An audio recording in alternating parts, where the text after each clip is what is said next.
A light magnitude 3.2 earthquake hit 18.7 kilometers, 12 miles, away from Dampit, Jawa Timur, Indonesia, in the late afternoon of Thursday, August 7, 2025 at 7 p.m. local time.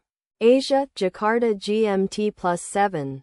The depth of the quake could not be determined, but is assumed to be shallow. The quake was not felt, or at least not reported so. First to report, BMKG after 4 minutes. The earthquake occurred 8 days after a magnitude 4.3 earthquake had hit on Wednesday, July 30, 2025, at 1:59 p.m. GMT +8 local time, in 99 kilometers, 61 miles, distance to the south. Data source from Volcano Discovery. Did you feel it?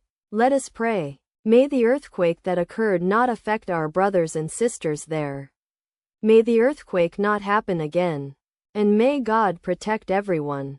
Amen.